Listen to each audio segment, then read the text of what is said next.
Alléluia. Alléluia. Gloire à Jésus-Christ. Amen. Amen. Notre Dieu est bon. Merci Seigneur. Aujourd'hui, est-ce que quelqu'un est dans la joie? Amen. Est-ce que quelqu'un est dans la joie? Alléluia. Orlan, il ne t'a pas oublié. Il ne t'a pas oublié, ma soeur. Il ne t'a pas oublié. Est-ce que quelqu'un est prêt à recevoir quelque chose? Je crois que le Seigneur a une direction à travers cette parole pour toi. Amen.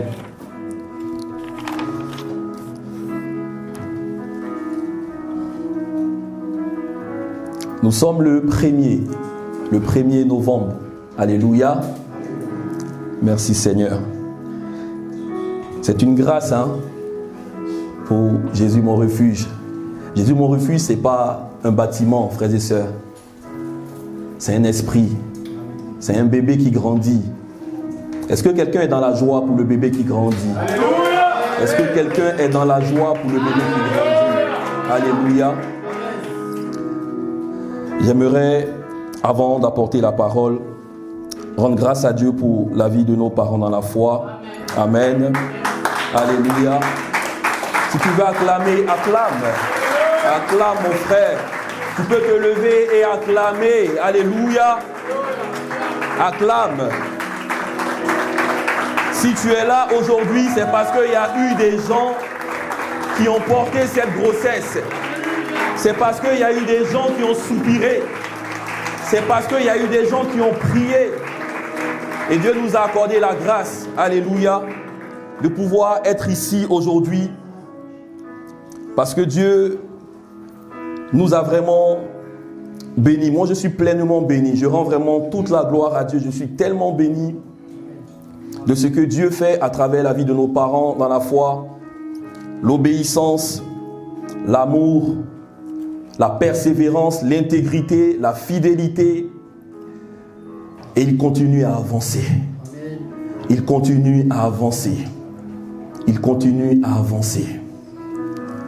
Et ce sont des modèles. Ce sont des modèles. Si Dieu nous a établis ici, pour toi qui ressens vraiment que tu es établi ici, regarde, apprends d'eux. Tu peux copier, il n'y a pas de mal à copier. Tu peux copier, tu peux apprendre. Et le Seigneur va te faire avancer.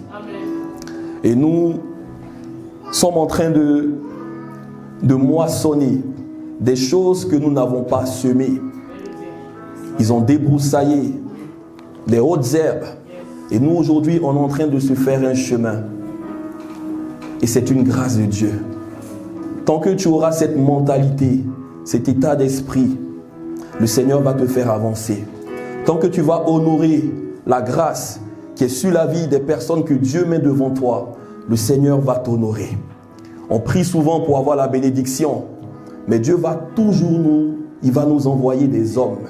C'est à nous de savoir discerner et de savoir marcher selon ce que Dieu a prévu pour nous. Amen. Alléluia. Le thème du mois de novembre, on le connaît tous, n'est-ce pas? Qui le connaît? Fédor, est-ce que tu peux nous donner le thème, s'il te plaît, Fédor? La prière?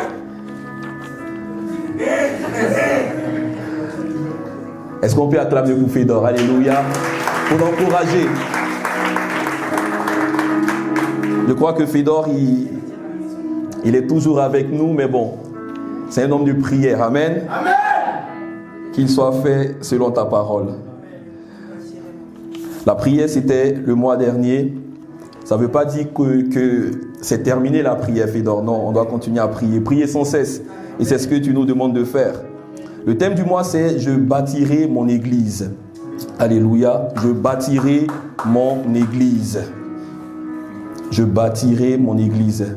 Et le verset de base, c'est Matthieu 16, verset 16 à 19. J'avais donné Matthieu 16, 18, mais c'est Matthieu 16, verset 16 à 19. Et nous allons, par la grâce de Dieu, bâtir l'église de Jésus avec lui. Amen, amen, amen. La parole dit que nous sommes co-ouvriers. nous sommes co-ouvriers avec Christ. Dieu nous a accordé la grâce de pouvoir être des participants à son œuvre qui est si merveilleuse. Mais aujourd'hui, c'est un message introductif. Et on pourra, je ne sais pas quand est-ce que la série va se terminer, mais il y a vraiment beaucoup de choses à apprendre sur l'Église. Amen. Beaucoup de personnes peut-être croient que l'Église, c'est juste un bâtiment, un lieu où il y a un piano, il y a un micro, il y a peut-être une projo, il y a un écran, et on forme l'Église comme ça. Non. L'Église, c'est plus que cela.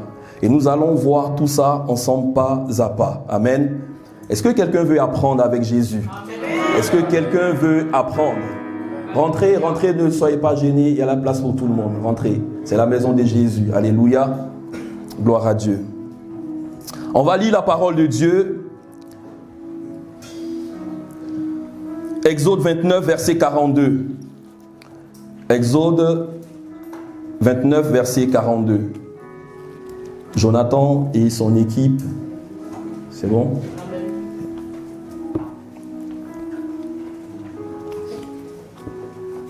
Exode 29, verset 42. Et on va aller jusqu'au verset 46. Est-ce que quelqu'un peut se tenir debout pour honorer la parole vivante?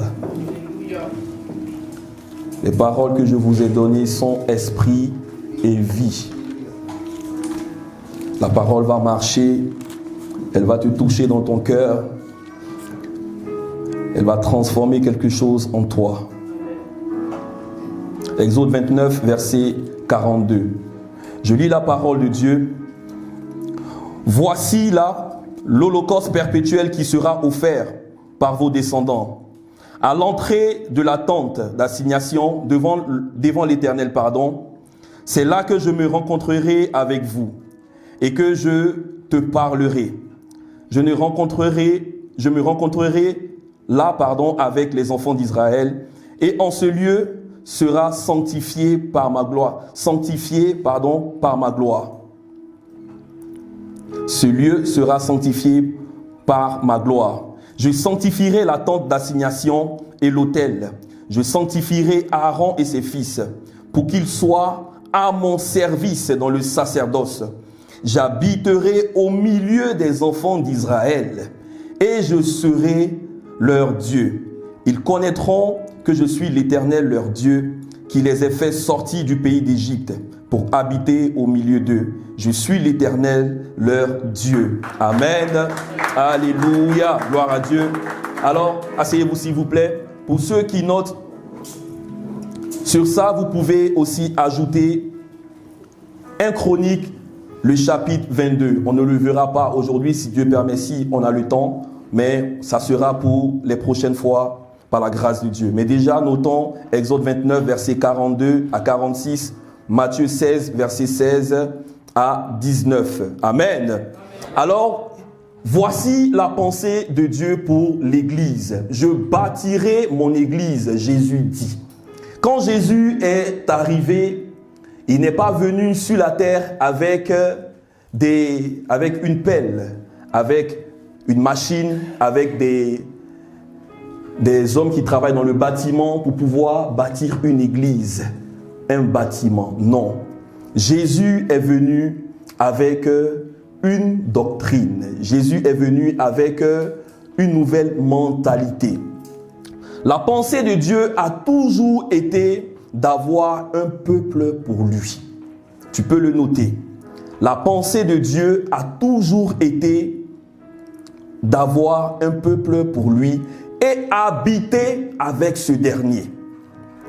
Et habiter avec ce dernier. Alors quand nous parlons d'église, on ne doit pas tout de suite penser à ce que nous voyons, comme j'ai dit, au bâtiment et à un endroit où on se retrouve. C'est important. Ça, c'est quelque chose dont on va parler plus tard. L'église locale, un endroit où nous nous retrouvons. C'est très important, l'église locale. Mais Jésus vient dans un premier temps pour faire quelque chose. Mais avant cela, on va voir d'abord que même dans l'Ancien Testament, l'Église a été aussi. Il y avait une Église dans l'Ancien Testament. Amen. Est-ce que quelqu'un le croit? Alléluia. Alléluia. Lisons ensemble la parole de Dieu dans Actes des Apôtres 35. Actes des Apôtres 7, verset 35. Actes des Apôtres 7, verset 35. Et nous allons voir quelque chose ensemble. Tout à l'heure, on a lu Exode 29, verset 42, et nous avons vu que Dieu a donné des instructions claires à Moïse. Pour faire quoi? Pour venir habiter avec son peuple. Pour venir demeurer.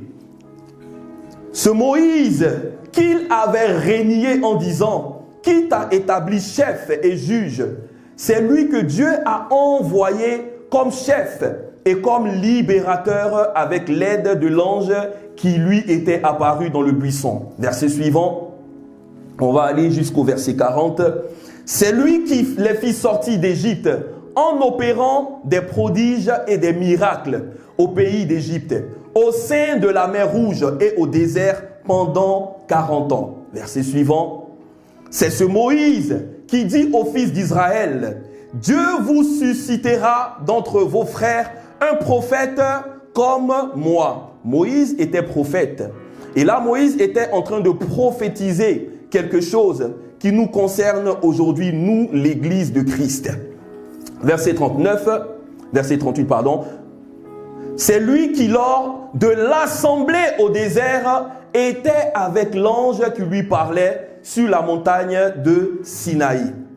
C'est lui qui, lors de l'assemblée au désert, faisait quoi? Étant avec l'ange qui lui parlait sur la montagne du Sinaï et avec nos pères, reçut des oracles vivants pour nous les donner.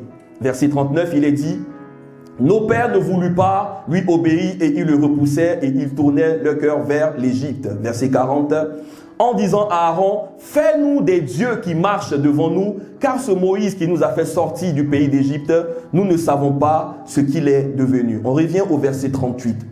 Alors ici, lors de l'assemblée du désert, le mot qui est employé ici comme assemblée, c'est le même mot qui est employé dans Matthieu 16 au verset 18, qui nous parle de l'église. Donc il y avait une église. Où ça? Dans le désert. Que veut dire concrètement l'église? La nature de l'église du Christ.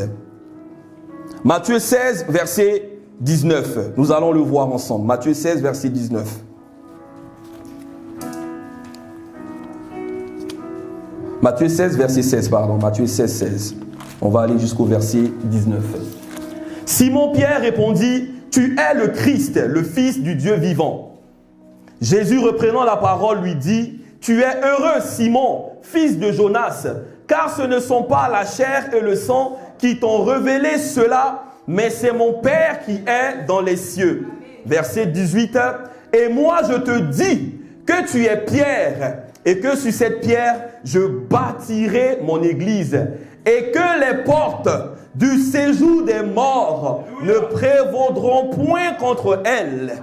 Est-ce que tu peux répéter cela avec moi? Et que les portes du séjour des morts ne prévaudront point contre elle. Un chrétien qui n'a pas d'église, il sera toujours maté par Satan.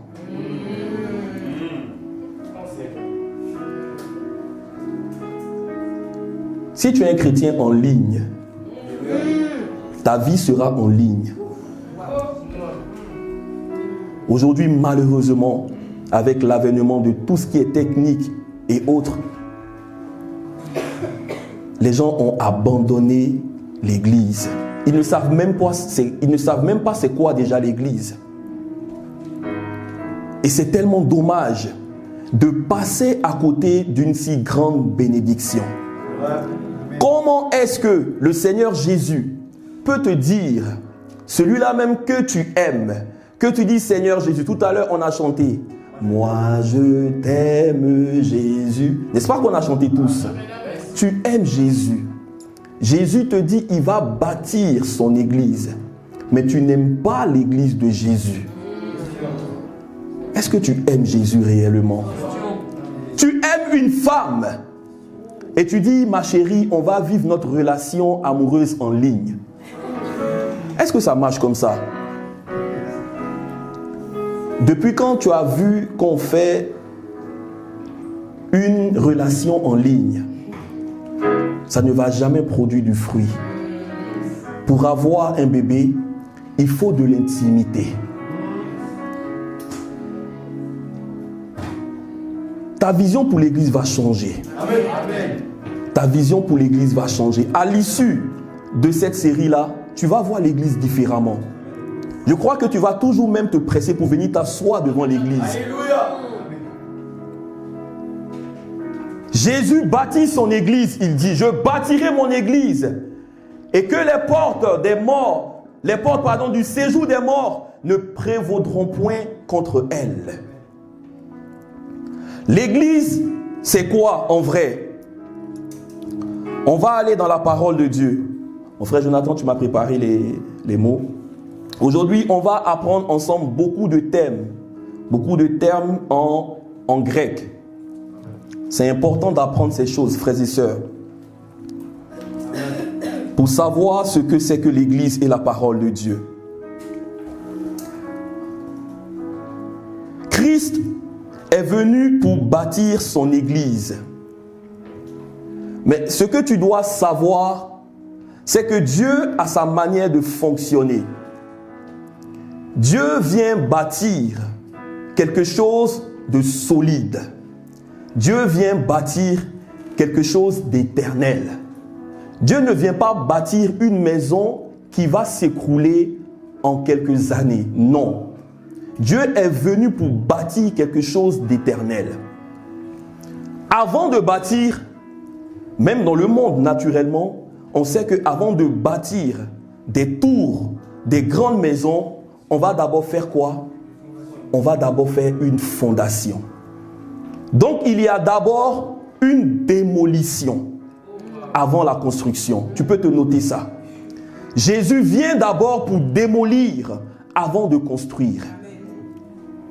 Vous savez, quand il y a eu la tempête et que les disciples, Pierre, qui est toujours l'intrépide, qui aime se mettre devant, qui aimait Jésus de tout son cœur, mais qui était l'homme qui voulait être devant, ils ont pris le bateau et quand il a commencé à avoir la tempête, ils ont appelé Jésus.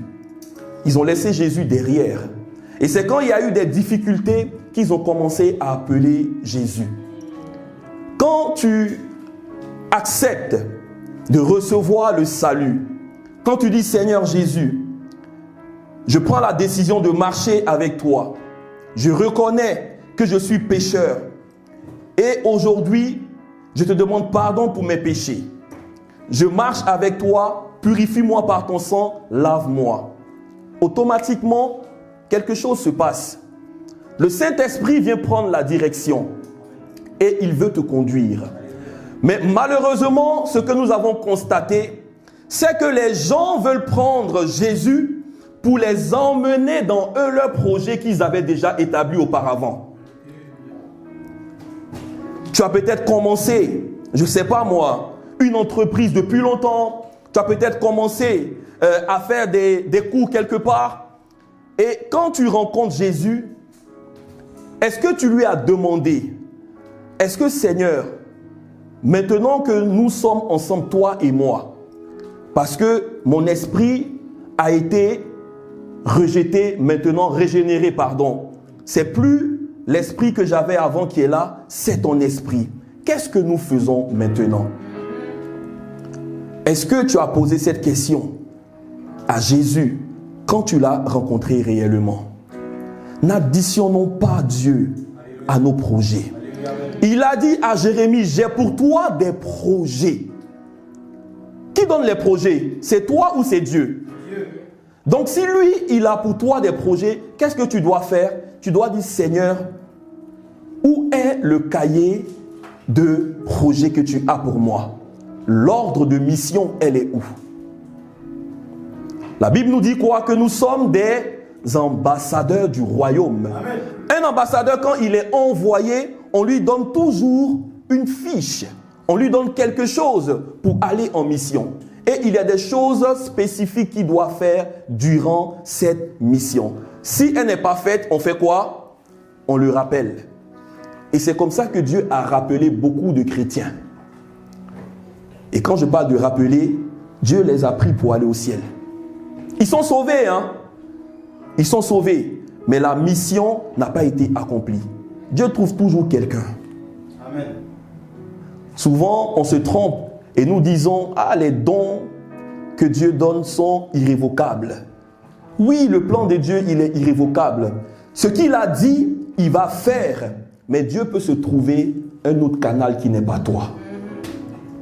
Ce qu'il a dit, il va le faire. Il veut construire une église. Il veut construire quelque chose. Il t'a appelé. Et tu as dit, oui, je suis là, Seigneur. Et après, tu commences à rebroussailler chemin. Il te regarde. Il va peut-être t'interpeller. Il va te parler. Change de comportement. Laisse les offenses. Arrête d'être comme ci. Arrête d'être comme ça. Écoute ce qu'on te dit. Fais ci, fais ça. Tu ne vas pas le faire. Mais après, Dieu peut trouver quelqu'un d'autre pour faire cela. Parce que tu te crois peut-être trop suffisant. Parce que tu crois que sans toi, il ne peut rien faire. Jésus l'a dit, j'ai tout accompli. Donc, qu'est-ce que tu peux faire que Dieu n'a pas encore fait? Si lui, il a tout accompli, toi, tu dois t'aligner dans le tout est accompli et marcher là-dedans. Il a tout accompli même pour toi, pour ta destinée. La Bible nous dit quoi? Dans les psaumes de David, il dit tous les jours de ta destinée étaient écrits dans un livre. Donc, il a déjà tout fait pour toi. Mais est-ce que tu cherches à savoir c'est quoi la destinée qu'il a pour toi? Jésus vient pour démolir. Et nous allons voir un mot qui est important. Tout à l'heure, je parlais de termes grecs. Bâtir déjà, c'est quoi? Je bâtirai mon église. En grec, c'est le mot oikodomeo. Si mon frère Jonathan là, il peut l'afficher. Merci beaucoup. Vous pouvez le noter. Et le mot oikodomeo veut dire quoi? Ça veut dire bâtir une maison depuis la fondation. C'est pas bâtir simplement, mais bâtir une maison depuis la fondation. Ça veut dire ériger un immeuble. Donc nous sommes une tour forte pour la gloire du Seigneur Jésus. Nous sommes la lumière du monde. La lumière qui vient pour éclairer le monde. Si tu veux éclairer, tu dois te mettre en hauteur pour éclairer. La lumière n'est pas faite pour être cachée sous le boisseau, la parole dit. Donc elle est faite pour être en hauteur. Et donc pour être en hauteur, il faut quoi? Il faut d'abord se laisser démolir.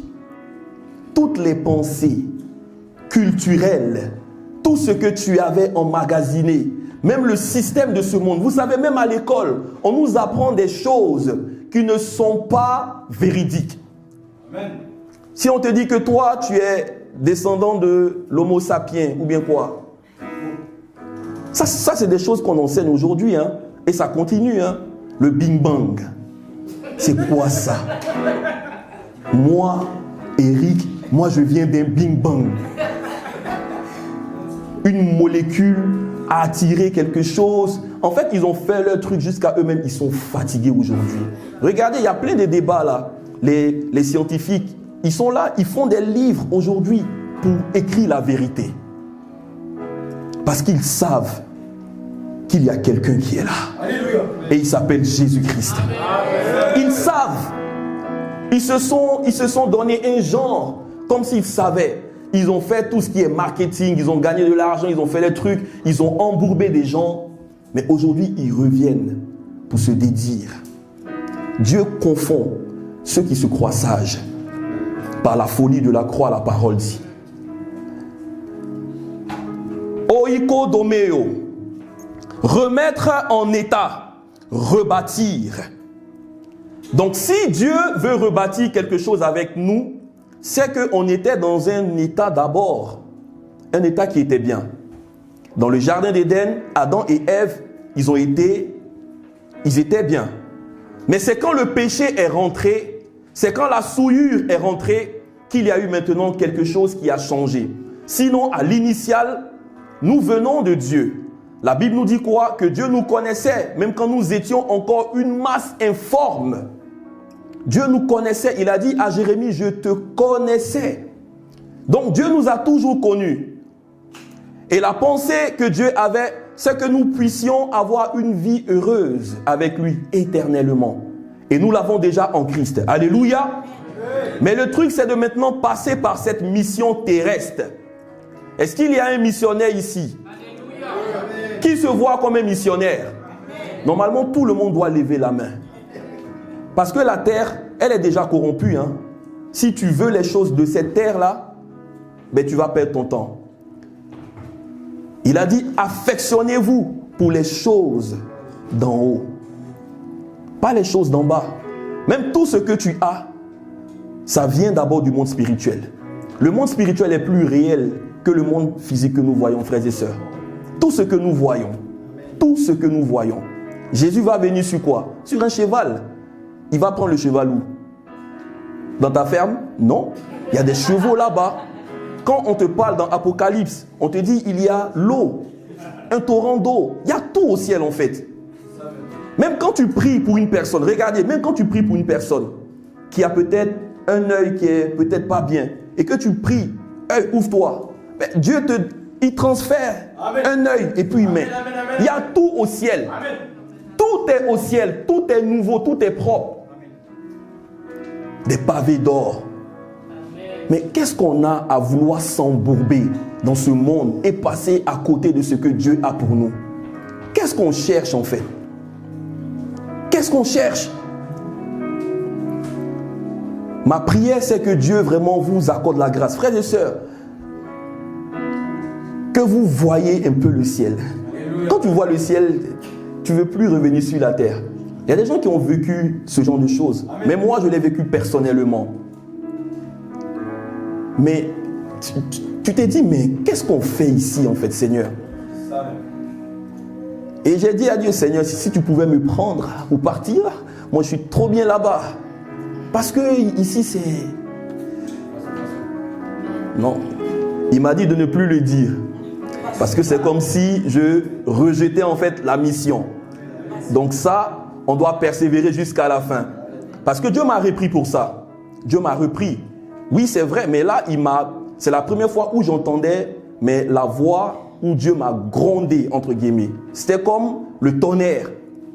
Et je l'ai vraiment reçu de cette manière-là. Il m'a dit, égoïste, et cette mission, qui va l'accomplir?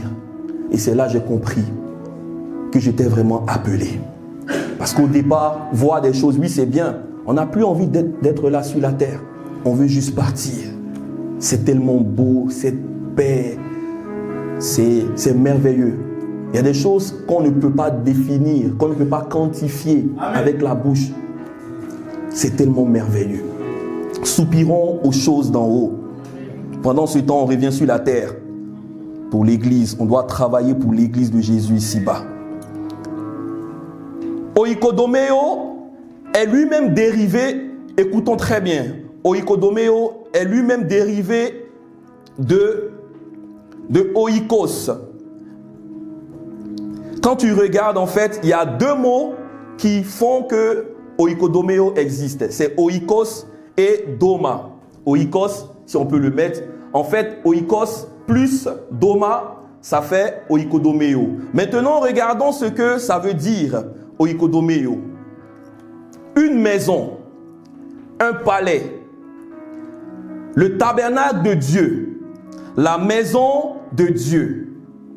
Mais en même temps, on revient sur oikos. Mais en même temps, oikos, en même temps que ça veut dire le tabernacle de Dieu, en même temps que ça veut dire le palais de Dieu, en même temps que ça veut dire la maison de Dieu, aussi ça veut dire quoi? Une demeure pour les démons. Ça veut dire une tanière pour les animaux. Est-ce qu'on s'imagine un peu? Donc en fait, le même mot veut dire ce qui est bon et ça veut dire en même temps ce qui est mal. Ça nous fait penser à quoi? Dans le jardin d'Éden, l'arbre de la connaissance du bien et du mal. On croit que l'arbre de la connaissance du bien et du mal, c'est parce qu'il y a un peu de bien dedans qu'on doit le prendre. Non! Nous, on n'est plus dans ça. On est maintenant en train de manger l'arbre de vie. Ce qui est bien n'est pas forcément la vie. Ce qui est bien n'est pas forcément juste. Tu peux faire des choses, mais tu n'es pas forcément là où Dieu te veut. Tu dois chercher l'endroit où Dieu te veut. Ce que Dieu veut que tu fasses réellement. Voilà pourquoi je parle de mission. Ne t'éparpille pas, mon frère, ma soeur. Reste concentré sur ce que tu dois faire. Persévère là-dedans. Reste concentré, ne t'éparpille pas. Ne cherche pas à faire trop de choses en même temps. Tu vas te perdre. Regarde ce que Dieu t'a donné. Travaille là-dedans et avance. À force de vouloir tout faire, tu vas te perdre. Et tu ne feras pas ce que Dieu veut que tu fasses. Et ça sera dommage. Ça sera dommage de rater toutes ces bénédictions que Dieu a pour toi. Doma, ça veut dire quoi? Le sommet, le toit, la maison haute. Et qui parle de maison haute dans l'Ancien Testament, chez les orientaux, c'est un endroit où on restait. C'est comme une terrasse dans la maison où les gens restaient. Pourquoi? Pour se reposer, mais surtout pour prier et pour méditer. Donc voici ce que nous sommes aujourd'hui. Jean 2, verset 13, pour éclairer tout ça. Jean 2, verset 13. On va éclairer tout ça ensemble rapidement. Jean 2, verset 13. Il est dit, la Pâque des Juifs était proche et Jésus monta à Jérusalem. Verset suivant. Il trouva dans le temple les vendeurs de bœufs, de brebis, de pigeons et les changeurs assis. Ayant fait un fouet avec des cordes, il les chassa tous du temple, ainsi que les brebis et les bœufs. Il dispersa la monnaie des changeurs et renversa les tables. Et il dit aux vendeurs de pigeons, ôtez cela d'ici, ne faites pas de la maison de mon père une maison de trafic. Ses disciples se souvinrent qu'il est écrit, le zèle de ta maison me dévore. Amen. Verset 18, les Juifs prenant la parole lui dirent, quel miracle nous montres-tu pour agir de la sorte? Jésus leur répondit, détruisez ce temple et en 3 jours je le relèverai. Jésus est arrivé le jour de la Pâque, qui est une fête traditionnellement connue par les Juifs et que nous aussi nous célébrons aujourd'hui. La Pâque, c'est la crucifixion, l'ensevelissement, la mort, la résurrection, la glorification de Jésus. Amen. Tout ça, ça parle de l'œuvre achevée de Christ. Mais avant cela, qu'est-ce qui se passe? Jésus arrive, normalement, il doit être heureux, il doit être content. C'est le jour de la fête. Ce qui va se passer, il vient pour faire quoi? Il vient pour renverser les tables. Il vient pour chasser les gens qui étaient là en train de faire des trafics. Je crois que c'est dans Matthieu 21, il dit quoi? Ma maison sera appelée une maison de prière. Vous en avez fait une caverne de voleurs. Alors le truc c'est quoi? C'est que l'ancienne manière de voir que les gens avaient, les pensées culturelles, les pensées religieuses que nous avions autrefois, on ne doit pas associer Jésus à cela. Jésus vient nous parler d'un royaume, pas d'une religion. Et on le dit très souvent nous-mêmes quand nous allons pour évangéliser. Dieu n'est pas venu pour une religion. Jésus n'est pas venu pour une religion. Il est venu pour une relation. Amen. Qui parle de relation, parle d'intimité.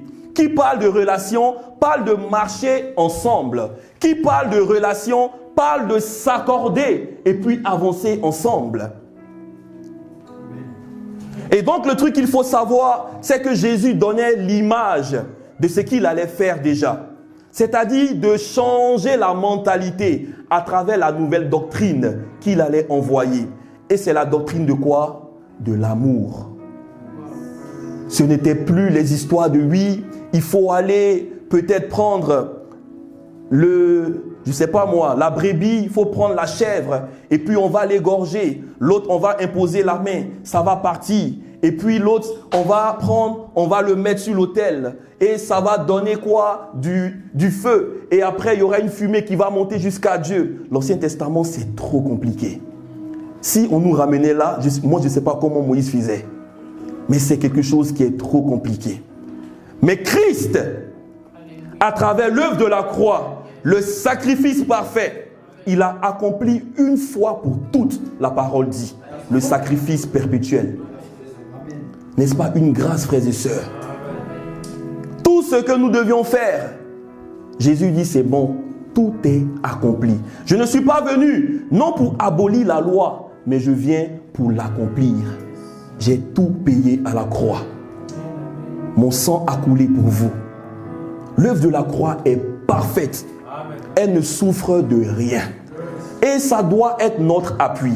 On verra peut-être plus tard, pas aujourd'hui, mais plus tard, l'œuvre de la croix en vrai et ce qu'elle représente dans le fait que Jésus bâtit son Église.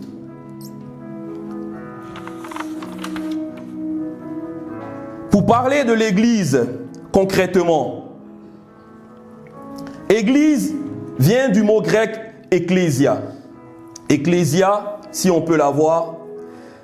Ecclésia, c'est quoi? On va lire ensemble Philippiens 2, verset 1. Philippiens 2, verset 1 et 2 aussi, pour ajouter. Et nous allons voir quelque chose de merveilleux. Tu prononces peut-être souvent, je viens à l'église, je vais de l'église, nous allons à l'église, église, église. Mais est-ce que tu sais réellement ce que c'est que l'église que Jésus est en train de bâtir? Amen. Philippiens 2, verset 1. Si donc il y a quelque consolation en Christ, il y a quelque soulagement dans la charité, il y a quelque union d'esprit. Dans une autre version, je ne sais pas si vous l'avez, peut-être la version Darby, il est dit, il y a quelque communion. S'il y a quelque compassion et quelque miséricorde. Verset 2, il est dit, rendez ma joie parfaite, ayant un même sentiment, un même amour, une même âme, une même pensée. Paul parlait ici aux Philippiens d'une autre facette de l'Église qui est très importante. L'Église a deux niveaux. Voyons d'abord la première. La première, on en a parlé tout à l'heure, c'est le fait que Dieu a fait quelque chose de merveilleux dans l'Ancien Testament à travers Moïse. Il a fait sortir le peuple, sortir de l'Égypte, hors de l'Égypte. Et l'Église ecclésia, quand tu prends le mot ecclésia, c'est aussi en deux volets. Il y a le mot ek, E-K, si on peut l'avoir, qui veut dire quoi? Sorti de, hors de. Nous sommes sortis du monde. Nous ne faisons plus partie du monde. La parole de Dieu nous dit quoi? Vous êtes dans le monde, mais vous n'êtes pas du monde. Donc être dans le monde, c'est une chose, c'est un fait. On est là physiquement, mais on ne fait plus partie du monde. On est maintenant citoyen du royaume de Jésus-Christ. Est-ce que tu crois que tu es citoyen du royaume? Donc nous sommes des citoyens. Donc tu as la carte d'identité du royaume. Quand on voit, waouh, Saint-Esprit l'a mis, waouh, j'ai donné un nom nouveau à mon frère, un nom nouveau à ma sœur. Donc celui qui nous a appelés et nous avons entendu sa voix, il nous donne un nom nouveau. Et donc nous sommes citoyens du royaume.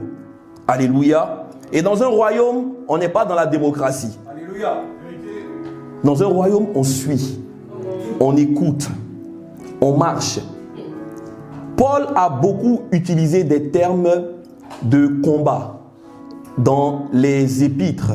Il a pris souvent aussi des termes sportifs. Mais quand Paul parle de combat, il parle des armes spirituelles que nous devons avoir. Dans Éphésiens 6, c'est qu'on doit réaliser qu'il est très important de se tenir prêt. Est-ce qu'on comprend un peu? Voilà pourquoi tout à l'heure ce qui s'est passé, je disais aux frères et aux sœurs, c'est ce que Dieu m'a montré. Il y a des combats qui vont venir. Et surtout dans cette fin d'année. Vous savez, les veilles d'une nouvelle année, c'est toujours quelque chose de très sensible. Je ne sais pas si tu le ressens comme moi, mais spirituellement parlant, c'est un peu lourd. C'est comme si on a tellement fait des choses durant toute l'année et qu'on commence à se relâcher. Non! C'est maintenant que tu dois commencer à mettre la vitesse supérieure dans la prière, dans le jeûne, et à ordonner à ton âme, à ton corps, qu'il doit obéir à l'homme intérieur qui est en toi. Tu ne dois pas te relâcher. Jésus l'a dit, priez sans vous relâcher. Et on l'a vu déjà, Luc 18, verset 1. On en a parlé, la prière. Priez sans se décourager, priez sans cesse. 1 Thessaloniciens 5, 17. On a vu toutes ces choses. Donc on voit qu'on est en train de construire une maison. Et on va pas à pas. Ecclésia, on revient encore. Le premier mot qui fait la composition de Ecclésia, c'est ek, qui veut dire sorti de, hors de. Et le deuxième mot, c'est quoi? C'est kaléo. Kaléo veut dire qui est appelé. Quelqu'un qui est appelé. Et même pour aller plus loin, on dit appelé à haute voix. Donc si tu as été appelé par Jésus et que tu as entendu la voix du bon berger et que tu l'as suivi, c'est que tu dois être une personne qui aime son église. C'est parce que Jésus t'a appelé. Sinon, tu étais sourd spirituellement. Mais personne ne vient à Dieu s'il n'a d'abord été attiré. Dieu a mis toutes les choses en place afin de t'avoir pour lui. Déjà, il a payé le prix à la croix. Mais après ça, voilà, tu vivais ta vie comme tu l'entendais. Moi, pareillement aussi. Jusqu'à ce qu'un jour, il vienne par sa puissance glorieuse me parler, mais fortement. Donc, il appelle à haute voix. Même si tu as une personne ici, peut-être tout de suite, je dis, je ne sais pas moi, Céliane. Est-ce que tu entends? Céliane. J'ai dit Céliane. Céliane! Tu entends ou pas? Donc Jésus, c'est comme ça qu'il nous a appelés, pour nous réveiller. Il a crié. Et parlant de cri, on a parlé des supplications qu'il a fait dans le jardin de Gethsémane. On a parlé de Hébreu, quand il suppliait. On a parlé de Iketeria, la forme de prière qu'il a faite, la prière de supplication. Pendant qu'il priait, il criait à Dieu. Et toutes ces choses montaient vers Dieu le Père. Et Dieu dit oui, lui je l'appelle. Peu importe ce qui va se passer aujourd'hui, je l'arrête. Comme il a arrêté un certain Paul. Voilà comment nous sommes sauvés. Amen. Alors, Ecclésia, c'est une assemblée. C'est celle-là qui est mise à part, qui est sanctifiée, qui est consacrée pour une belle œuvre. Voici l'église de Jésus. Nous sommes mis à part. Tu es d'abord mis à part pour accomplir quelque chose. Lisons ensemble Éphésiens 2, verset 8. Je ne l'ai pas donné, mais Éphésiens 2, verset 8. On va voir quelque chose rapidement, s'il vous plaît. Car c'est par la grâce que vous êtes sauvés. C'est par la grâce que vous êtes sauvés. Ce sont des passages que nous devons connaître pour une stabilité en Christ, frères et sœurs. On doit connaître ces passages-là. Tu dois les avoir en toi. Ça doit bouillonner en toi. Nous sommes sauvés par grâce, par le moyen de quoi? De la foi. Et cela ne vient pas de vous, c'est le don de Dieu. Verset suivant, il est dit, ce n'est point par les œuvres, afin que personne ne se glorifie. On a été tous sauvés par grâce ici. Ce n'est pas parce que tu pries beaucoup. Ce n'est pas parce que tu sers beaucoup. Ce n'est pas parce que tu évangélises beaucoup. C'est d'abord par la grâce que tu es sauvé. Le reste, c'est les conséquences de la grâce. Ce sont les fruits. Tu dois être impliqué. Il y a ta responsabilité. Mais on est toujours porté par le Saint-Esprit. Tout vient de lui. Le corps bien coordonné. Mais en Jésus-Christ. Tout part de lui. Verset 10, il est dit quoi? Car nous sommes son ouvrage, ayant été créés en Jésus-Christ. Pourquoi? Pour des bonnes œuvres que Dieu a préparées d'avance. Dieu a préparé d'avance des bonnes œuvres pour toi, afin que nous les pratiquions. Quand tu lis ce passage, quand tu lis un tel passage, Qu'est-ce que toi tu peux faire en fait que Dieu n'a pas déjà fait? Dieu a déjà tout préparé. Dieu cherche un instrument afin de venir faire quoi? Mettre à exécution ce que lui, il a déjà préparé d'avance. C'est aussi simple que ça. L'évangile est simple. Voilà pourquoi tu dois toujours le chercher. Dieu se laisse trouver par celui qui le cherche. Seigneur, tu peux prendre ça et puis faire une prière avec ça. Ta parole déclare que nous sommes sauvés par grâce et nous sommes ton ouvrage. Père, aujourd'hui, je ne veux pas sortir d'ici tel que je suis venu. Je veux repartir avec les projets que tu as pour moi. Saint-Esprit de Dieu, tu connais toutes choses, tu enseignes toutes choses. La parole déclare que c'est toi qui me conduis. Tu es mon conducteur. Je veux me laisser emmener par toi. S'il te plaît, révèle-moi esprit de sagesse. Révèle-moi esprit de force. Révèle-moi les plans merveilleux que Dieu le Père a pour moi, parce que je ne veux plus faire ma volonté. Tu as personnalisé la parole de Dieu. Prier, c'est ça. C'est la parole. Si tu n'as pas la parole, comment tu peux prier? Avec quoi tu vas prier? Tu vas prier tes émotions. Tu vas prier tes émotions. Tu vas prier par la chair, comme Pierre l'a fait. Jésus l'a dit à Pierre, quand Pierre a eu la révélation, il dit ce n'est ni la chair ni le sang qui t'ont révélé. Donc la chair et le sang peuvent révéler aussi. Les sentiments peuvent révéler. Ton ego peut te révéler. Tu vas croire que oui, tu es dans la bonne direction. Pourtant, c'est juste ton ego. C'est la chair qui va te parler. Et tu vas te tromper. Tu vas t'investir. Tu vas te fatiguer pendant des années à faire quelque chose que tu n'as pas reçu. Parce que cela vient de ta chair. Paul dit, ne vous y trompez pas. On n'est plus notre propre temple. Si tu as été racheté, mais tu appartiens à Jésus. Vous êtes le temple de l'Esprit de Dieu. Ne savez-vous pas que vous êtes le temple du Saint-Esprit? L'Esprit qui habite en vous. Le Saint-Esprit est venu habiter en nous. La pensée de Dieu a toujours été d'habiter en nous. Rassemblement de ceux qui sont appelés hors du monde. Voici ce que c'est que l'Église. Ça, c'est la première phase de l'Église. Mais pour continuer, on va voir quelque chose. Toujours Matthieu 16, verset 16, pardon. Matthieu 16, verset 16. Pierre est en train de parler avec Jésus. Et Pierre va dire quelque chose. Pierre a eu une révélation.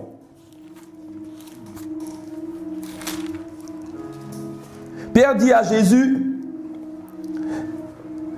il dit Simon Pierre, répondit, pardon, tu es le Christ, le Fils du Dieu vivant. Jésus reprenant la parole lui dit, tu es heureux Simon, fils de Jonas, car ce ne sont pas la chair et le sang qui t'ont révélé cela, mais c'est mon Père qui est dans les cieux. Et moi, je te dis que tu es Pierre. Je te dis que tu es Pierre. Pierre, avant d'être appelé Pierre, c'est-à-dire celui-là qu'on appelle Pétros, c'est en grec, c'est un nom que Jésus lui a donné, il s'appelait Simon. Donc Jésus lui donne un nom nouveau. Mais il dit quoi? Il dit, et sur cette pierre, je bâtirai mon église. Dans d'autres versions, c'est mis sur ce rocher, je bâtirai mon église. Alors, c'est Jésus qui bâtit ou bien c'est qui bâtit? C'est Jésus qui bâtit, c'est écrit noir sur blanc, je bâtirai mon église. Donc si Jésus bâtit l'église, j'aimerais dire à une personne, on ne prie pas Pierre, on ne prie pas Saint Pierre, Saint quoi, Saint ceci, cela. Non. Il n'a pas bâti sur lui, c'est pas Pierre qui est le chef de l'église, c'est Jésus qui est la tête, la parole dit dans Éphésiens 5. Il est la tête, Actes des Apôtres 4, je crois, verset 11. On nous parle de Jésus-Christ, qui est le fondement. Donc c'est Jésus qui bâtit, et non pas un homme. C'est sur la révélation que Pierre a eue. La révélation que quoi? Tu es le Christ. Amen. C'est sur cette fondation que l'Église est bâtie. Amen. Le Christ. Vous avez tout en Christ. Christ en nous, l'espérance de la gloire. Amen. en Christ. Quand tu lis les épîtres de Paul, tu pourras voir, c'est mis partout. En Christ, en lui nous avons, par lui nous sommes. Amen. Tout est en Christ. Christ, ce n'est pas le prénom ou bien le surnom de Jésus. Certains diront comme moi, je m'appelle, je ne sais pas moi, Eric Essa, donc, Jésus, oui. Longtemps, on n'a pas trouvé son nom. Donc, si pasteur, il s'appelle Eric Essa, Jésus s'appelle Jésus le Christ. Non. Ça veut dire le oint, le Messie. C'est le titre, l'onction. Celui qui est oint pour oindre, c'est ce que ça veut dire le Christ. Al-Mashiach. Jésus le Christ. Tu ne verras jamais quelqu'un qu'on appelle le Christ. Même s'il s'appelle Christ, c'est un faux Christ. Et Jésus l'a dit, il y aura des faux Christ. Il y a des faux Christ. À la fin des temps, il y a des gens qui se font appeler Christ. Et ils disent, suivez-moi, c'est moi le Christ, Jésus, je suis revenu. Dans la fin des temps, il y aura beaucoup de choses, frères et sœurs. Soyons vigilants. Ayons l'esprit de discernement. Pour ne pas se laisser avoir. Pour ne pas se laisser avoir. Pour ne pas être ballotté par tout vent de doctrine. La véritable doctrine, elle est là. Amen. Tu l'as entre tes mains. C'est la parole de Dieu. Sans la parole, tu es faible. Sans la parole, tu vas tomber. Sans la parole, il n'y aura pas de fondation solide. Jeûner, c'est bien. Et bientôt, il y aura le jeûne en plus, là, n'est-ce pas? Ouais. Donc, à partir de lundi, allez, let's go. On jeûne. Alléluia. Qui aime jeûner ici? Qui aime jeûner ici?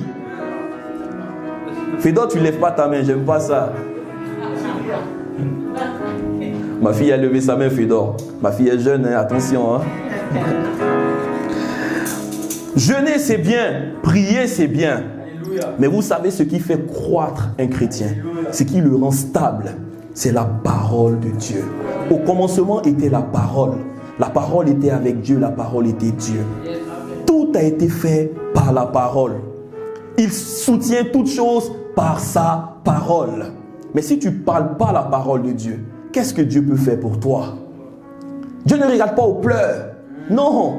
Tu as fini de pleurer par rapport à la situation. Il va te regarder. Mais qu'est-ce que tu fais? Je t'ai donné ma parole. Qu'est-ce que tu en fais? Ta parole est une lampe, une lumière sur mon sentier. C'est la parole qui nous éclaire. Il y a des instructions dans la parole. Quand tu manges la parole, tu reçois des nutriments spirituels qui te fortifient. L'épée de l'esprit, Paul dit, c'est la parole de Dieu.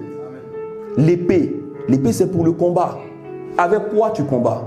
Matthieu 4, Jésus se retrouve emmené par l'esprit. Il est là, il a fini de jeûner. Jésus a jeûné 40 jours. Donc quand tu vas finir de jeûner, c'est là même que les gros démons vont venir.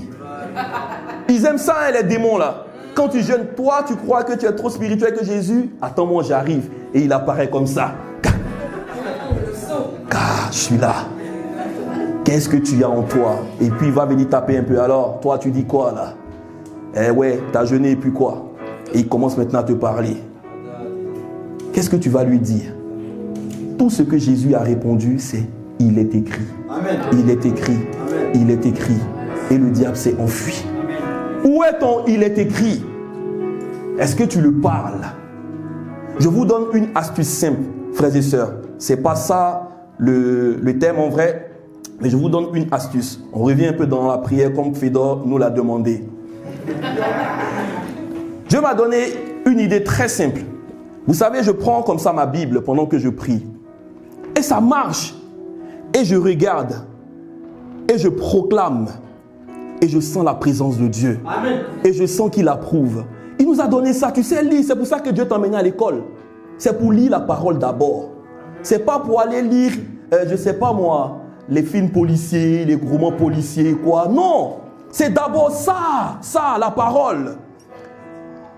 Et j'ai expérimenté quelque chose de merveilleux cette semaine.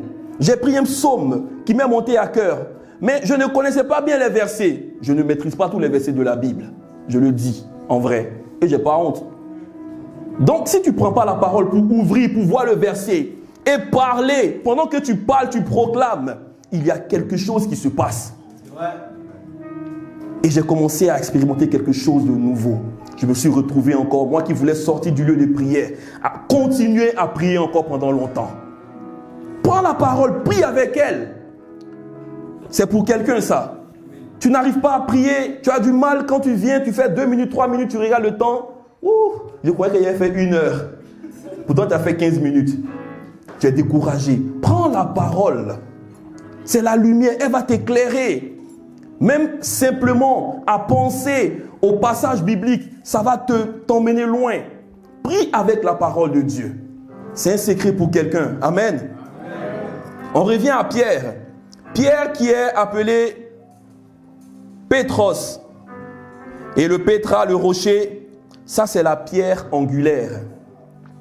Jésus est la pierre angulaire sur laquelle tout a été bâti. Pour les gens qui sont dans le bâtiment, je ne sais pas si vous construisez des maisons, mais qui parle de bâtir une maison, il y a toujours la première pierre qu'on pose. C'est elle qui va définir tout le reste de la maison. Si elle est mal posée, un jour la maison s'écroule. Donc la première pierre qui va être posée, c'est la pierre de la fondation. Lisons 1 Corinthiens 3, verset 11. On va accélérer. Il y a de bonnes choses qui nous attendent. Qui est pressé aujourd'hui? Qui est pressé? Qui est pressé? Qui est pressé? Qui est derrière là? Qui ose lever sa main là? Victor, toi, tu n'as même pas intérêt. Ah, Victor n'est jamais pressé. 1 Corinthiens 3, verset 11. On va aller rapidement. Mais moi, je suis pressé, je vous l'avoue.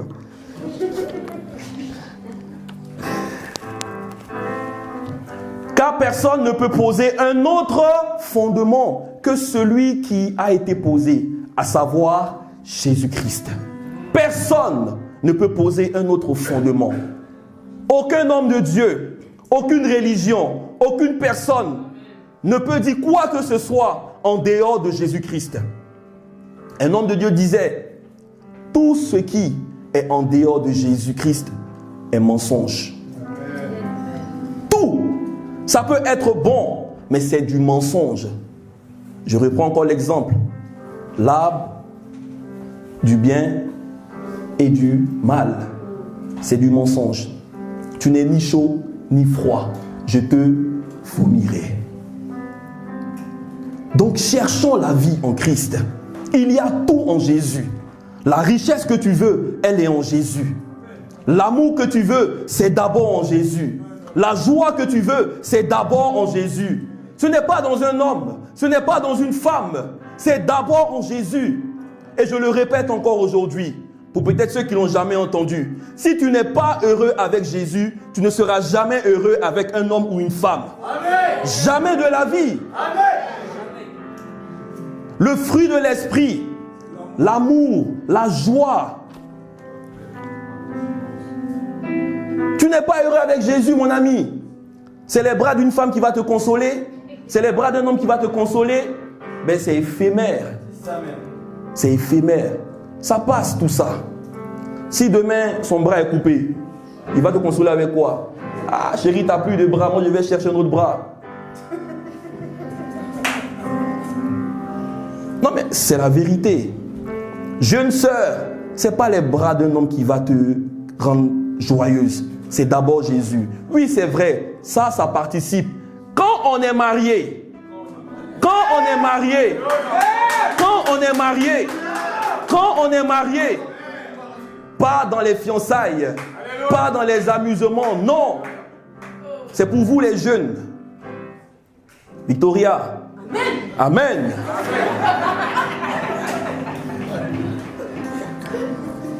C'est Jésus notre joie. C'est Jésus la source de notre joie.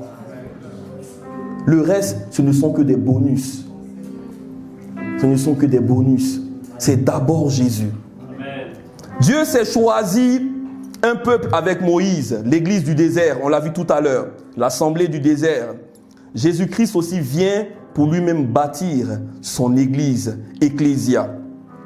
La deuxième facette de l'église que nous voyons qui rejoint la première, s'il n'y a pas ces deux niveaux, il n'y a pas d'église. Et généralement, ce qui fait que les gens sont handicapés, c'est ce deuxième côté. J'aime Jésus, mais tu n'aimes pas son corps. Lisons Jean 3,16. Alléluia, amen. Tout le monde le connaît. Alléluia, amen. Dieu a tant aimé le monde qu'il a donné son Fils unique, afin que quiconque croit en lui ne périsse point, mais qu'il ait la vie éternelle. Dieu a donné toutes ces choses dans la plénitude. Dieu lui-même, c'est El Shaddai, le tout suffisant, qui dans sa puissance, il va donner son Fils. Mais avant, on dit a tant aimé. L'amour de Dieu, c'est la plénitude. L'amour agapé. 1 Corinthiens 13. Paul était en train de parler des dons spirituels de l'Église. Mais le Saint-Esprit l'arrête. 1 Corinthiens 12. À la fin, il dit non. Je vais arrêter parce que si je parle des dons, ils vont être comme fous. Ils vont tous aller vers ça. Je vais m'arrêter. Et 1 Corinthiens 13, il commence, il dit, d'abord 1 Corinthiens 12, au dernier verset, il dit, je vais vous montrer une voie par excellence, la voie de l'amour. Et il reprend maintenant 1 Corinthiens 13 et il commence à parler de l'amour. L'amour pardonne tout, l'amour est honnête, l'amour est ceci, l'amour est cela. Il parle de l'amour. Après, il revient encore, 1 Corinthiens 14, il reprend maintenant les dons spirituels. Mais si tu ne connais pas ces choses qui concernent l'Église, ben, tu vas vivre une vie chrétienne de frustration. Croyant que tu es dans le vrai, croyant que l'église est venue tous les jours, oui, peut-être s'habiller, venir s'asseoir, alléluia, alléluia, et puis tu repars comme ça, mais tu ne feras rien de ta vie chrétienne. Elle sera frustrante. Tu as quelque chose à apporter. Tu es un instrument pour bâtir l'église. Dieu t'a choisi pour ça. Pour bâtir une maison. Ce n'est pas que le maçon, non. Il y a aussi des gens qui viennent, des menuisiers, des gens qui mettent des portes. Il y a des gens, regardez comment le tabernacle a été bâti. On te donne même les noms. On dit la tribu de ceci. Eux, ils vont se charger de faire le bois. Les autres, ils vont se charger de faire l'or. Les autres, ils vont faire ci, ils vont faire ça. Et tout le monde va maintenant apporter quelque chose. Et ça va faire le tabernacle qu'on va maintenant prendre pour accompagner le peuple. Donc, tu as quelque chose à apporter. Mais en même temps que tu as quelque chose à apporter, ne te dis pas que tu es une personne qui est indispensable. Non. Donc prends à cœur ce que Dieu t'a donné. Et fais-le de tout ton cœur. Fais-le de tout ton cœur. C'est la motivation de ton cœur qui va définir la suite. Amen. Dieu t'a donné un ministère. Mais quelle motivation as-tu pour ça? Qui parle de motivation, ce n'est pas être chaud zélé, non. Est-ce que c'est pour toi-même ou bien c'est pour lui? Est-ce qu'il n'y a pas de l'orgueil quelque part? David lui disait tout le temps, Seigneur, il faisait des prières que j'aime, David, des prières que je fais. Seigneur, sonde mon cœur. Sonde mon cœur. Regarde si je ne suis pas sur une voie qui n'est pas la tienne. Et ramène-moi. Même si ma chair ne veut pas, traîne-la. Ramène-la, elle va obéir. Ma chair, tu vas obéir. Il parlait à son âme. On chante aujourd'hui, oh mon âme bénie. On croit que c'est comme ça. Il parlait à son âme, mon âme. Même si aujourd'hui matin je me suis levé, que ma femme m'a boudé, mon âme bénit l'Éternel. Même si mon salaire, on devait me donner le 25, ils m'ont donné le 50, je ne sais pas quoi moi. Bénis l'Éternel. Même si je devais manger, que voilà, il n'y a rien dans la casserole, mon âme bénit l'Éternel. Et je profite en même temps, je jeûne en même temps. C'est ça la vie chrétienne. C'est pour ça que Dieu nous donne une bouche, frères et sœurs. Il dit, je vous ai donné une langue exercée. Ce que tu dis, c'est ce qui sera. Fais attention à ce que tu dis. Moi, je fais maintenant attention à mes paroles. Quand je suis fâché, je préfère aller parler en langue. Ma femme, souvent, elle sait que peut-être, bon, elle est maintenant habituée. Dans la voiture, quand je suis là, souvent, je parle avec elle, après moi. Elle dit, tu dis quoi? Non, je parlais en langue. Parce que je ne veux pas dire des choses, en fait, qui n'ont rien à voir avec la pensée de Dieu. Donc je préfère parler en langue. Et je sais que j'ai dit, ah Seigneur, pardonne-moi. On doit comprendre ces choses, frères et sœurs. Actes des Apôtres 2, verset 41, et on termine là rapidement. On a parlé de l'amour agapé, on devait en parler un peu plus, mais on va s'arrêter là pour aujourd'hui. On termine avec koinonia. Koinonia, c'est le deuxième niveau. On voit le mot rapidement et puis on termine avec Actes des Apôtres 2, koinonia. Alors koinonia, ça veut dire quoi? Ça veut dire communion fraternelle. Ça veut dire association. Ça veut dire partage. Ça veut dire participation. Ça veut dire contribution. C'est ça aussi la vie de l'Église. Quand tu viens apporter ta semence, quand tu viens pour dire je viens semer dans la maison de Dieu, tu es en train de koinonia. Tu es en train de partager. Tout ce que tu donnes avec un cœur pur, parce que la parole dit, il faut donner, mais pas avec n'importe quel cœur, avec un cœur pur. Et quand tu donnes avec joie, Seigneur, c'est pour les enfants à Madagascar. S'il te plaît, Seigneur, regarde ce jeune homme qui est là-bas. Regarde cette jeune fille qui est là-bas. Je ne la connais pas. Je ne connais pas son nom à proprement parler. Mais s'il te plaît, que ce que je sème puisse vraiment toucher son cœur et qu'elle puisse être un instrument puissant entre tes mains. Moi, quand je sème, il y a des vies ici que je scelle. Il y a des personnes qui n'iront nulle part. Tu vas tourner, tu vas servir Dieu. C'est pas mauvais en soi. Je prie pourquoi? Pour que tu puisses rentrer dans le plan de Dieu pour toi. Ça, c'est une bonne prière. C'est ce genre de semence que nous devons faire. Quand tu koinonia, tu parles avec tes frères. Tu ne gardes rien en cœur. Tu n'as pas d'offense. Parce que tu sais que c'est ça l'Église. L'Église, c'est partagé.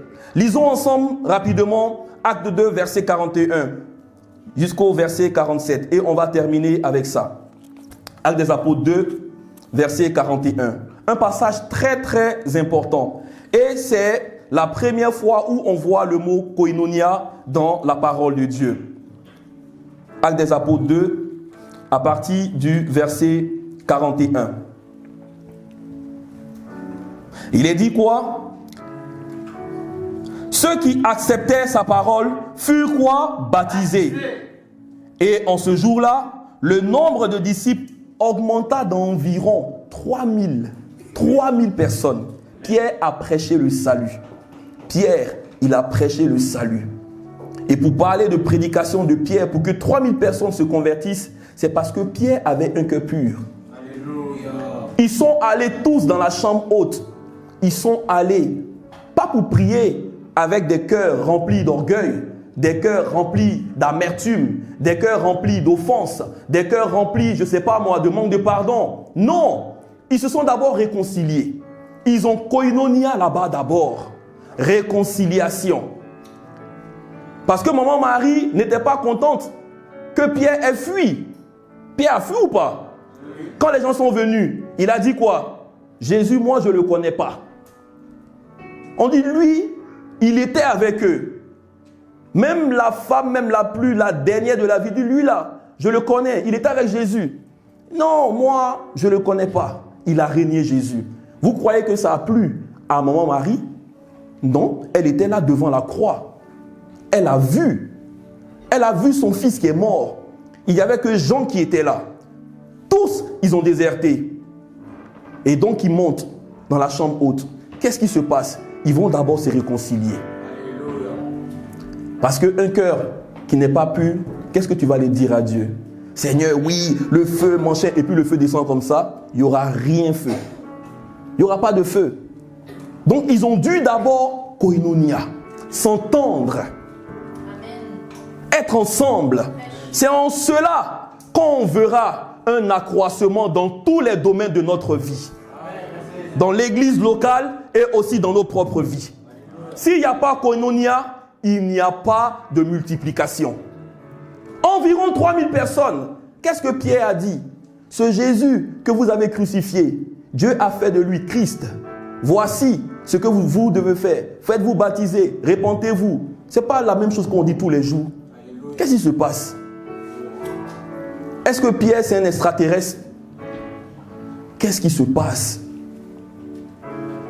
C'est que tu ne veux pas voir l'église de Jésus avancer.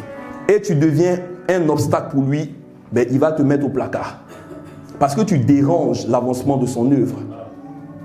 C'est aussi simple que ça. La Bible nous dit quoi? C'est par l'amour que vous avez les uns pour les autres. Mais si tu n'as pas d'amour pour ton frère, pour ta soeur, tu es quel disciple? Tu te fais appeler, moi je suis un disciple, hein? Mais tu es quel disciple de Christ? Un disciple qui n'aime pas. 1 Jean 3, 16. On voit ça rapidement. On reste là d'abord, pardon. On reste là. On termine sur ça. Et il dit quoi? Après, il dit, le nombre augmenta d'environ 3000 âmes. Il persévérait dans l'enseignement des apôtres, dans la communion fraternelle, koinonia, dans la fraction du pain, dans les prières. La prière même vient après. Dans la communion fraternelle, dans la fraction des pains. Ils partageaient ensemble. Qui parle de fraction du pain, ils partageaient ensemble. Regardez, il y a des choses qui sont tellement fortes dans ce passage-là.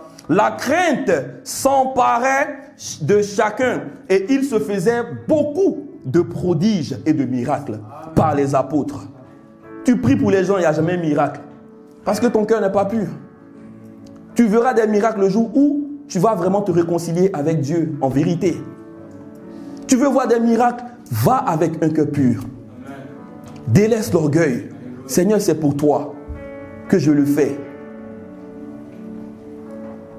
Tous ceux qui croyaient étaient dans un même lieu et ils avaient tout en commun. Ça, c'est fort. Ce que je vais lire là, c'est vraiment fort. Verset 45. Ils vendaient leurs propriétés et leurs biens et ils en partageaient, koinonia, le produit entre tous, selon les besoins de chacun. Ah! Ça, j'ai cherché ça aujourd'hui dans le monde, mais je n'ai pas encore trouvé. Ça existe, hein? Mais ça, c'est un beau challenge. Tu vas vendre ta maison et puis partager avec quelqu'un. Peut-être je vends ma maison à 500 000 balles et je viens, Ange Richard, mon fils. Allez, mon fils, comme on est peut-être 6 à la maison, 500 000 divisé par 6, je ne sais pas ça fait combien pour les mathématiciens. Allez, tiens. Ma femme tient, moi tiens. Ange Richard, il sourit déjà là. Mon fils, j'étais emmené dans l'esprit. Revient sur la terre. Hein? Mais c'est comme ça qu'ils vivaient. Ils partageaient tout ensemble. Ils partageaient. Et ils le faisaient avec joie, avec amour, avec simplicité de cœur, la parole dit. Ils étaient chaque jour, tous dans le temple, ensemble, assidus au temple. Ils rompaient le pain.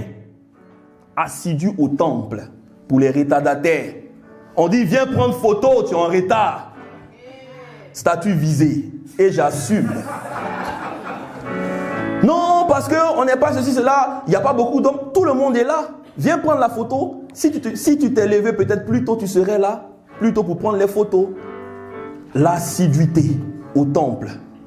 Et je me parle aussi à moi-même. Assiduité au temple. Ils rompaient le pain dans les maisons. Ils prenaient leur nourriture avec joie et simplicité de cœur, louant Dieu et trouvant grâce auprès de tout le peuple. Et le Seigneur ajoutait. Et le Seigneur, il est content, il fait quoi? Il ajoute. Quand Dieu est content, ça se multiplie. Quand Dieu est content, ça croît. Quand Dieu est content, ça avance. Quand le Saint-Esprit en toi, il est dans la joie, tu ne forces rien. Tout se résout seul. Tout se met en place seul. C'est lui qui fait le travail. Le Saint-Esprit, le Seigneur, ajoutait à l'Église ceux qui étaient sauvés. Il ajoutait. Il ajoutait. Parce qu'il y avait koinonia. Tu veux voir ton Église locale avancer, tu veux la voir grandir, il faut d'abord connaître c'est quoi l'Église. C'est quoi koinonia? C'est quoi partager? C'est quoi être ensemble? C'est quoi communiquer? Dans d'autres versions, c'est mis communication.